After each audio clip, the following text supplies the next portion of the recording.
Hello friends and students, नमस्कार। आप सभी का मेरे यूट्यूब चैनल सक्सेस विद ओम में हार्दिक स्वागत है। जैसा कि 14वां चैप्टर चल रहा था, नेचुरल रिसोर्सेज, प्राकृतिक संपदा, तो उसका सेकंड पार्ट आज है। तो सेकंड पार्ट में आप 14.1.2 वायु की गति पौने आप देख रहे हैं, ये पढ़ाएंगे हम आज। तो वीडियो प्रारंभ करने से पहले आप सभी से मेरा अनुरोध है कि वीडियो को अंत तक देखें, ताकि जो भी कॉन्सेप्ट आपको बताया जाए वो आपकी समझ में आ जाए। तो चलते फ्रेंड्स, वायु की गति पौने। देखिए, जो वायु की गति पवन है, गति के आधार पर वायु जो है तीन प्रकार की यहाँ पर है, यानी कि समीर, तेज हवा, कभी तूफान। समीर यानी कि धीरे से बहने वाली हवा, तेज हवा थोड़ा सा उसमें गति तेज है, तूफान यानी और तेज हवा। एक्चुअल में देखा जाए तो ये ऐसा हो क्यों रहा है? ऐसा इसलिए हो रहा है क्योंकि हवा के गर्म होने पर और जलवाष्प के बनने पर जो है वायु कभी समीर हो जाती है, कभी तेज हवा हो जाती है, कभी तूफान हो जाती है।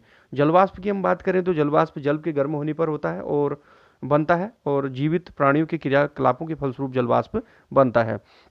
तो फ्रेंड्स, जब सूर्य की रोशनी स्थलीय भाग और जलीय भाग में पड़ती है तो यानी कि विकिरण के परावर्तन तथा पुनर्विकिरण के परिणाम स्वरूप जो है वायुमंडल गर्म हो जाती है, वायुमंडल गर्म हो जाता है। तो वायुमंडल जब गर्म होता है तो वायुमंडल में संवहन धाराएं उत्पन्न होने लगती हैं, और ये जो संवहन धाराएं हैं यही तय करती हैं कि हवा कहाँ से कहाँ की ओर बहना है।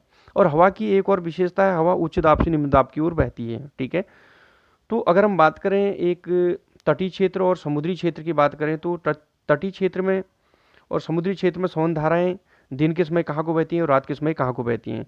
तो चूंकि दिन के समय हम बात करें तो समुद्र में जो वायु का दबाव है वो ज़्यादा होता है और भूमि में या तटीय क्षेत्र में कम होता है।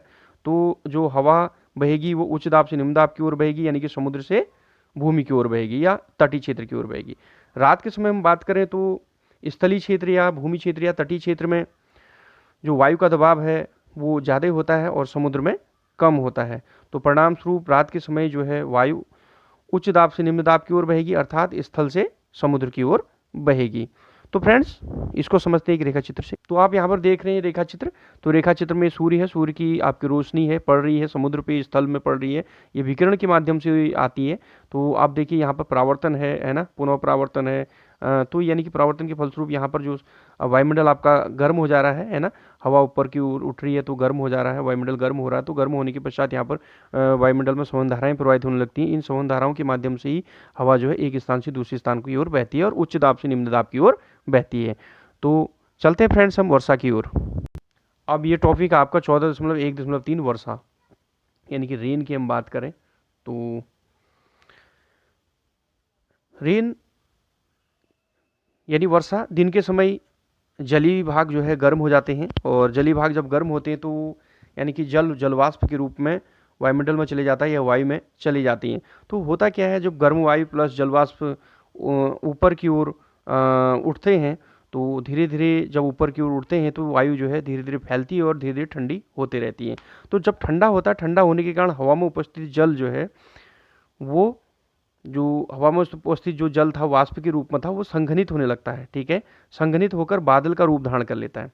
तो बादल का रूप धारण कर लेता है तो फिर जब बादल आपका जब भारी हो जाते हैं तो ये जमीन की ओर या गुरुत्वाकर्षण, पृथ्वी की गुरुत्वाकर्षण शक्ति के कारण जो है नीचे की ओर गिरने लगते हैं और वर्षा के रूप में आते हैं।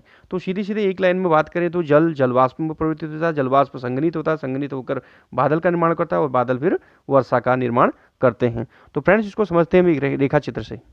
तो फ्रेंड्स, यहाँ पर आप देखिए सूर्य की रोशनी है, ये विकिरण के माध्यम से जल में पड़ती है तो जल में जलवाष्प बन गया। देखिए यहाँ पेड़ पौधों से भी आपका देखिए जलवाष्प के रूप में जल जो है ऊपर की ओर वायुमंडल की ओर जाती है। ये वायुमंडल की ओर जा रहा है जल, जल ने जलवाष्प बना और जलवाष्प जैसे ही ऊपर पहुंचा और ऊपर पहुंचा तो यहाँ पर ये संघनित होने लगा और संघनित होकर ये बादल का निर्माण कर दिया इसने। फिर बादल जब आपका भारी हो गए तो यहाँ पर और पृथ्वी की गुरुत्वाकर्षण शक्ति के कारण ये नीचे की ओर आते हैं तो पानी के रूप में या वर्षा के रूप में नीचे को बरसते हैं।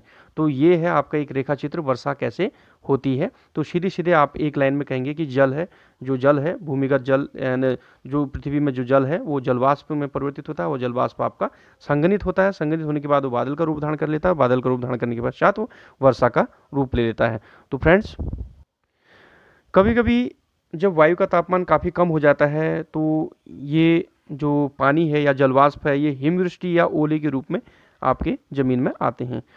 हालांकि वर्षा का जो पैटर्न है वो पवनों के पैटर्न पर निर्भर करता है। भारत के बहुत बड़े भूभाग में अधिकतर वर्षा दक्षिण पश्चिम या उत्तर पूर्वी मानसून के कारण होती है।